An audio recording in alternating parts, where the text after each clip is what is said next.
Lepo zdrav vsem skupaj, hvala za besedo. Tudi to opravičilo, ker nisem mogel biti z vami na začetku, ker je bila še ena prireditev, ki je tudi zamujala zaradi vremena. Tako da malo kombiniramo. Lepo je biti na kongresu interesne organizacije stranki, ki dobro deluje. Klub seniork in seniorjev tradicionalno dobro deluje, tudi v tem mandatu, ki ga zaključujete, ste bili med bolj aktivnimi, med interesnimi organizacijami in forumi, torej hvala Zvone, tudi za to, da ste malo dvignili to aktivnost tudi na mednarodno oziroma na evropsko raven, predvsem pa, da se je vaš glas slišal v Sloveniji. Pred nami so neki časi, ko bo problematika, ki je v veliki meri v ospredju kluba seniork in seniorjev, posebej ponovno aktualna, zdaj na pokojnine. Slovenija ima pokojninski sistem, ki ima različna imena. Po domače rečeno je pa to sistem iz rok v usta. Zdaj, ko ste vi plačevali prispevke od svojih plač, so ti prispevki uporabljeni za pokojnine tisti, ki so bili takrat upokojeni. Seveda ste si pokojnine zaslužili, ampak tisti denar je šel za tisto generacijo, ker nismo imeli sklada, nismo imeli zavarovalniškega sistema, ker bi se ta denar nalagal in plemenitjo, ampak je šel v usta generacij, ki so bile takrat upokojene. In zdaj z neko majhno izjemo kapitalske družbe, kjer se neka skromna sredstva, neko mogoče za 1% celotne pokojninske porabe vseeno zberejo iz kapitala, drugo pa se zbere iz denarja, ki ga prispevajo tisti, ki so danes zaposleni. In Sloveniji že dolga leta razmere med tistimi, ki so zaposleni, in tistimi, ki so upokojeni, pada, se poslabšuje v škodo zaposlenih. Tako da danes bistveno manj kot 2 zaposlena delata za enega, oziroma prispevata za pokojnine enega, ki je upokojen, in to razmerje se slabša. Za sistem, kakršnega imamo, in čez noč se ga ne da reformirati, ker razen če bi odkrili bogate naftne vrelce pa rudnike zlata, pa bi se dalo narediti sklad, kot ga imajo Norvežani ali pa arabske države, iz tega sklada potem polnili pokojninsko blagajno, ampak jaz ne verjamem, da se bo to zgodilo. Da se tudi s časoma takšen sklad oblikovati, mi smo to že zdavnaj predlagali, delali v tej smeri samo tisti, ki imajo večino časa oblast, formalno in neformalno v Evropi, v Sloveniji, to nikoli niso bili zainteresirani. Skratka, s časom se da takšen sklad oblikovati, zato so potrebna 10 let. Za sistem, kakršnega imamo, je pa samo ena rešitev, oziroma sta 2 rešitvi, to je čim več rojstev in čim več zaposlenih. V strateškem interesu Slovenije, slovenskega naroda, je, da imamo čim več rojstev, čim več otrok rodi v Sloveniji, da kot narod ne izumremo, ali pa da nam ni potrebno tega manjka potem zapolnjevati z migracijami, kar je v tej zmedeni Evropi trenutno, kjer je vlada res zmeda do tega vprašanja, pri nekaterih že dejstvo. Tukaj se bo v prihodnjih letih kresalo veliko mnen, konflikti bodo, je super, da bo na koncu zmagala zdrava pamet.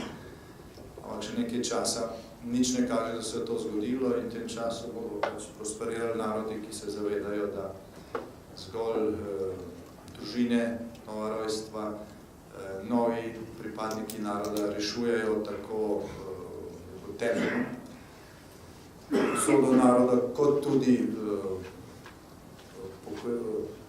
usodo pokojninskega sistema. Se nismo samo mi, večina držav v Evropi ima pretežno sistem, ki je takšen kot naš, prav solidarnost. In Slovenija okrog tega še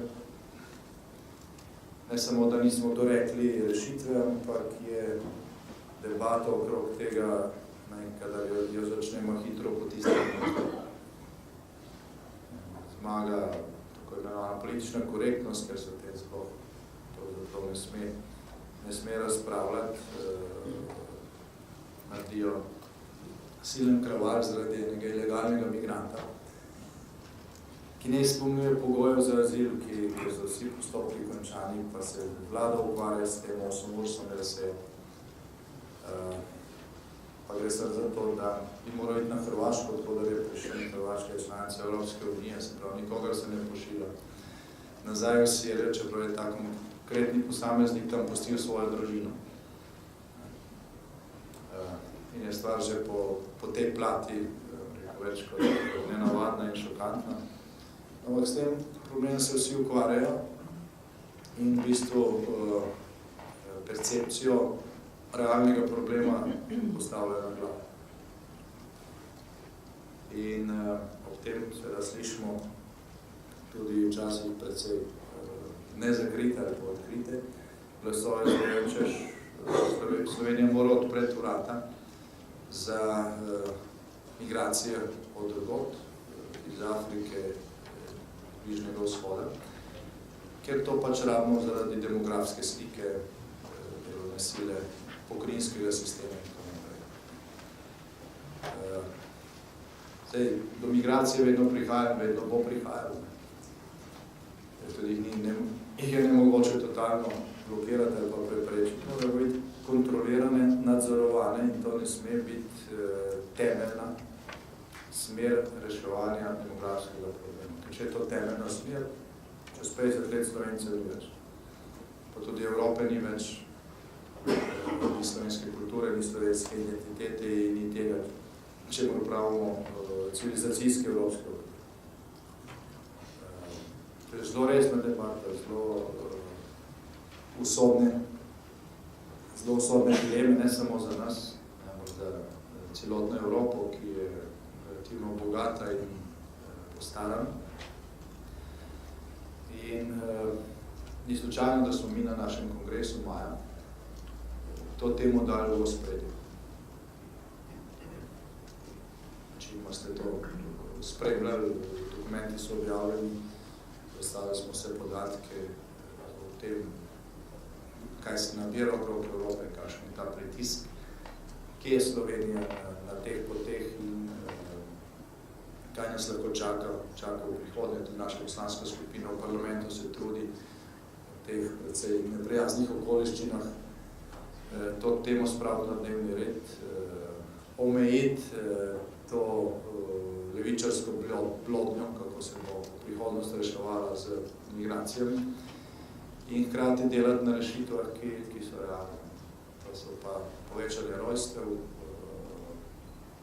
pomoč oziroma podpora slovenski družini in delovnim mestom. V mandatu 2004-2008 smo verjeli, in to bi se tudi dejansko zgodilo, če bi pač čista naša politika lahko trajala, da je možno za visoko gospodarsko rastjo, s tem, da je visoka zaposlenost. To so bili časi, ko praktično nismo imeli realne brezposelnosti. Zdaj se vlada hvali z nizkimi številkami brezposelnih. Leta 2007-2008 so bile te številke še za 30 000 nižje. Hkrati smo takrat izdali za okrog 100 000 delovnih dovoljenj za tujce. Pravi, zdaj so prihajali delati.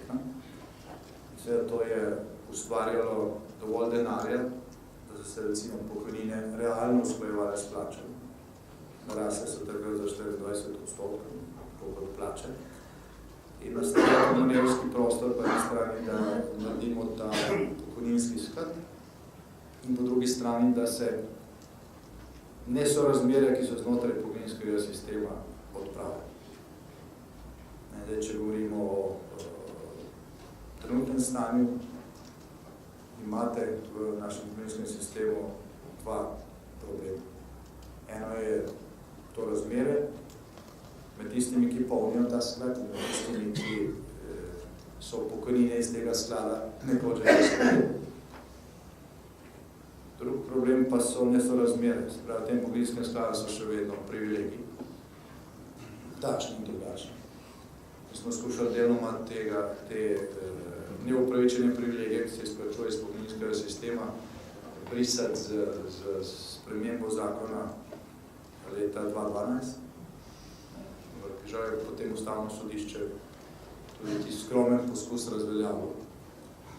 Ni pa Ustavno sodišče reklo, da se pokojninskega sistema ne sme očistiti, uporabili so neko zvito formulacijo, češ, to je dovoljeno, ampak na drug način. Zdaj, kakšen je ta drug način, jaz ne vem. Tudi oni niso napisali. Vsekakor pa je to treba narediti. Ker imate silna nesorazmerje, pokojnine. Večina pokojnin v Sloveniji na 100 tisoč, blizu 300 tisoč, je mizernih, glede na vložek, ki so ga ali pa z tega posamezniki prispevali v času svoje delovne dobe. Potem pa imate kakih 10-15%, kjer pa so privilegiji, kjer so se ljudje upokojili z 38 letine delovne dobe, ampak starosti. Če bi skozi delali, od rojstva naprej, da bi izpolnili pogoje. Pa njihove pokojnine dosegajo 3-kratni povprečje. Imajo razne zasluge in se živo, kar se delamo še nadaljuje. Tukaj imamo kakih 20 tisoč tako imenovanih borčevskih pokojnin, ki se večinoma izplačujejo potomcem, pravi sorodnikom borcev, ki imajo to pravico na narekovajih, če niso zaposleni, zdaj, kdo bo delal, če mu ni treba, pa za to dobi plačeno, pa gre pol enkrat na leto v Dražbo še, pa še na par teh mitingov in to je to. Tukaj gre za velika sredstva, predvsem pa gre za veliko krivico. V Sloveniji mislim, da se še vedno izplačuje nekaj pokojnin španskim borcem. V Španiji že 30 let noben več ne dobi za špansko državljansko vojno. Pri nas pa nekaj potomcev španskih borcev, ker oni so že pomrli, še vedno dobivajo te družinske borčevske pokojnine. Je še jedna ta pravica zapisana v sam zakon. Zdaj, bolj kot za denar, čeprav je to nepomemben, v teh izdatkih gre za načelo pravičnosti, to je treba očistiti. Za naslednji mandat, kolikor bomo uspeli sestaviti trdno vlado, se bomo tega lotili tako kratkoročnega odpravljanja nesorazmerij, črtanje privilegijev, pa tudi dolgoročnega oblikovanja pokojninskega sklada. To je pravzaprav ena najbolj strateških, tudi najbolj kompleksnih nalog, ki čakajo vlado v naslednjem mandatu. Da pa ta mandat dobimo, je pa potrebno v slednjih 6 mesecih biti aktiven, tako kot ste bili doslej. Apeliram na vse, da se vključite v okrajne volilne štabe, ki povsod že delujejo, pomagate našim kandidatom, vodjem okrajnih volilnih štabov pri kampanji, ki poteka. V 14. nedelji je svet Slovenske demokratske stranke pričel z aktivnostmi. Povsod se dogaja, verjamem, da niste še vsi vključeni, gre za kompleksno mrežo organizacije, tam, kjer mogoče še ni kdo prišel do vas, pejte video od teh, dela okrepite te ekipe. Kampanja je tako zastavljena, da bo uspešna, če bomo vsi sodelovali. Ni odvisna od poslancev v Evropskem parlamentu, v Slovenskem parlamentu, vodstva stranke, tukaj mora vsak seveda opraviti svoj delež. Odvisna je dejansko od vsakega od nas in vsak med nami lahko pridobi glasove in na koncu bo seštevka teh glasov odvisno. Ali bomo naredili tisto, kar je potrebno tudi v zvezi z pokojninskim sistemom. Zdaj verjamem, da kaj več o tem ni treba govoriti, tako ali tako. Kot že rečeno, prej ste med najbolj aktivnimi deli demokratskih stranki. Hvala za te napore, ki ste jih vložili za to, da je stranka močna, da lahko resno dela v pripravah za naslednji mandat. Hvala, da so danemu vodstvu z Zvonetom na čelu, ali je vmes prevzel še večji izziv, vodim drugo največjo organizacijo, lokalno organizacijo stranke, drugi največji mestni odbor v Mariboru, kjer kampanja v bistvu že poteka za 7 volilnih okrajev. Sam je kandidat. Verjamem pa, da bo še naprej aktiven, vsaj ko gre za mednarodne stike, ki je tam prevzel pomembno funkcijo pri koordinaciji dela z sestrskimi organizacijami v Sloveniji in nasploh pri pokojninski problematiki. Novemu vodstvu želim enako in še večjo aktivnost, enake in še večje uspehe. To je dolga lista, kar pomeni, da imate veliko dobrih kandidatov. Veselim se sodelovanja z novim izvršilnim odborom, novim predsednikom strani izvršilnega odbora Slovenske demokratske stranke, tako kot doslej obljubljam vsako pomoč. Predvsem pa seveda računamo na to, da bo klub seniork in seniorjev tudi v naslednjem mandatu, ki ga danes začenjate, eno od ključnih moči Slovenske demokratske stranke in hvala vam za to.